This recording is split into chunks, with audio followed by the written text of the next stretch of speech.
তাজমহল নামটা শুনলেই চোখের সামনে ভেসে ওঠে ভালোবাসার এক অসাধারণ নিদর্শন। কিন্তু এই ভালোবাসার গল্পের পাশাপাশি এর সাথে জড়িয়ে আছে এক গা ছমছমে এক অন্ধকার কিংবদন্তি। চলুন আজ আমরা সেই রহস্যেরই গভীরে যাব। আমরা সবাই জানি মুঘল সম্রাট শাহজাহান তার প্রিয়তমা স্ত্রী মমতাজ মহলের স্মরণে এই অবিশ্বাস্য সৌধটি তৈরি করেছিলেন। এটা তো শুধু একটা সমাধি নয়, তাই না? এটা স্থাপত্যর এক আশ্চর্য নিদর্শন, সারা বিশ্বে যা পরিচিত শাশ্বত ভালোবাসার প্রতীক হিসেবে। কিন্তু এই যে এত সুন্দর ভালোবাসার গল্প, এর ঠিক পেছনেই লুকিয়ে আছে এক ভয়ঙ্কর কাহিনী, একটা লোককথা। বলা হয় তাজমহলের এই অসামান্য সৌন্দর্য যেন আর কেউ নকল করতে না পারে, সেই জন্য সম্রাট নাকি এক অভাবনীয় নিষ্ঠুরতার পথ বেছে নিয়েছিলেন। তো প্রশ্নটা হলো, এই কথাটা কি সত্যি? আসলে কি এমনটা ঘটেছিল?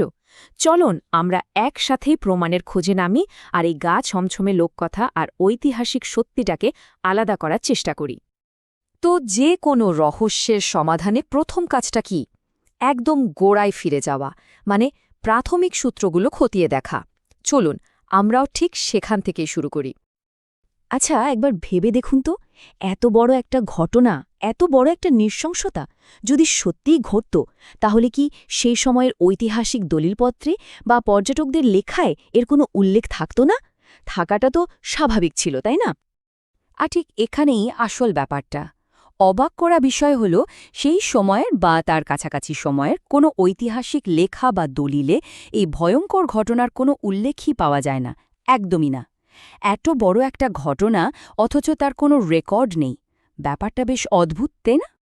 ঐতিহাসিক প্রমাণের অভাব তো একটা বড় দিক, কিন্তু শুধু তাই নয়, যদি আমরা সাধারণ যুক্তি দিয়েও ভাবি, তাহলেও কিন্তু গল্পটা কেমন যেন নড়বড়ে মনে হয়। ভাবুন একবার, এই বিশাল স্থাপত্য গড়তে প্রায় ২০,০০০ মানুষ কাজ করেছিল। উত্তর ভারতের নানা প্রান্ত থেকে আসা সব সেরা আর দক্ষ কারিগর, শিল্পী, শ্রমিক ছিলেন তারা। তাহলে আসল কথাটা কি দাঁড়াচ্ছে? এই যে এতজন সেরা কারিগর, তাদের যদি পঙ্গু করে দেওয়া হয়, তাহলে তো সাম্রাজ্যের নিজেরই ক্ষতি। কারণ দুর্গ, মসজিদ, সেতু, রাস্তা এসব বানানোর জন্য তো এই দক্ষ কারিগরদেরই দরকার। মানে এটা হতো নিজের পায়ে কুড়ুল মারার মতো একটা ব্যাপার, একটা আত্মঘাতী সিদ্ধান্ত। কিন্তু এখানেই শেষ নয়, তদন্তে আরও একটা মজার জিনিস বেরিয়ে আসে। দেখা যাচ্ছে এই ধরনের গল্প কিন্তু শুধু তাজমহলের ক্ষেত্রেই শোনা যায় না। আসলে কোনো একটা অসাধারণ সৃষ্টির রহস্যকে গোপন রাখার জন্য তার স্রষ্টাকেই শাস্তি দেওয়ার এই প্লটটা, এটা ইতিহাস জুড়ে বারবার ঘুরে ফিরে এসেছে। এটা অনেকটা লোককথার একটা কমন প্যাটার্নের মতো। যেমন ধরুন প্রাচীন গ্রিসের মিনোসের গোলকধাঁধার গল্প, যেখানে স্থপতিকে বন্দী করা হয়েছিল। বা ধরুন মস্কোর সেন্ট বেজেলস ক্যাথেড্রাল, যার স্থপতিকে নাকি অন্ধ করে দেওয়া হয়েছিল।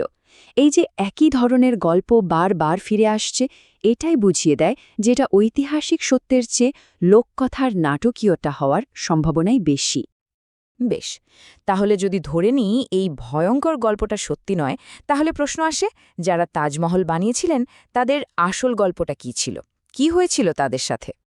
শুনলে অবাক হবেন, হাত কেটে ফেলা তো অনেক দূরের কথা। তাজমহলের যিনি প্রধান স্থপতি ছিলেন, ওস্তাদ আহমদ লাহোরী, তাকে সম্রাট শাহজাহান নাদিরুল আসর অর্থাৎ যুগের বিস্ময় উপাধি দিয়ে সম্মানিত করেছিলেন। শুধু তাই নয়, তিনি এরপর দিল্লির লালকেল্লার মতো বিশাল সব প্রজেক্টের কাজও করেছেন। আসলে তাজমহলের পেছনের টিমটা ছিল এক কথায় একটা গ্লোবাল ট্যালেন্ট হাব। মুঘল সাম্রাজ্য, মধ্য এশিয়া, পারস্য সব জায়গা থেকে সেরা সেরা শিল্পীরা এসে এখানে একসাথে কাজ করেছিলেন। কেউ ভাস্কর, কেউ লিপিকার, কেউ বা শুধু মার্বেলের উপর ফুলের নকশা করার বিশেষজ্ঞ। প্রত্যেকেই ছিলেন নিজের কাজের সেরা। আর এই কারিগরদের পাশাপাশি তাজমহলের উপকরণগুলো ছিল দেখার মতো।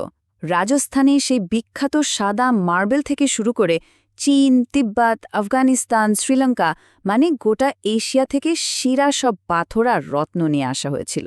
আর জানেন, এই সব কিছু বয়ে আনার জন্য ১,০০০-এরও বেশি হাতি ব্যবহার করা হয়েছিল।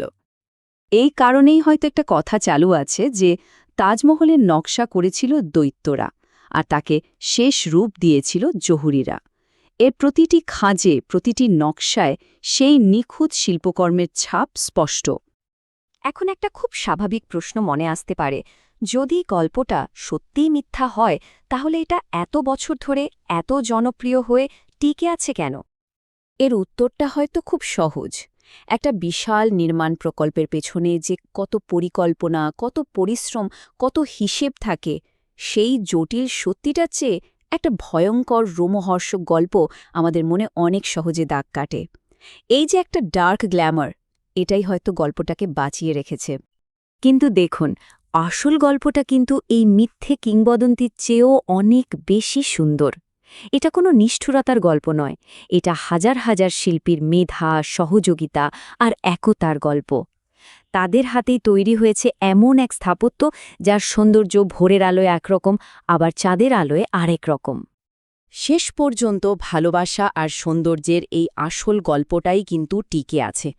কবিগুরু রবীন্দ্রনাথ ঠাকুর কি অসাধারণভাবেই না বলেছেন, কালের কপলে এক বিন্দু অশ্রু, এর চেয়ে সুন্দর বর্ণনা আর কি হতে পারে? তাহলে দেখুন, এই অন্ধকার কিংবদন্তিটা সরিয়ে ফেলার পর তাজমহলের মহিমা কিন্তু একটুও কমছে না, বরং এর আসল পরিচয়টা আরও উজ্জ্বল হয়ে উঠছে মানুষের সৃষ্টিশীলতা আর ভালোবাসার এক অসাধারণ নিদর্শন হিসেবে। আর এটা আমাদের একটা বড় প্রশ্নের সামনে দাঁড় করিয়ে দেয়, ইতিহাসের এমন আরও কত প্রতিষ্ঠিত সত্য আছে যেগুলো হয়তো প্রশ্নাতীত নয়, যেগুলো নিয়ে আমাদের আরেকবার ভাবা উচিত।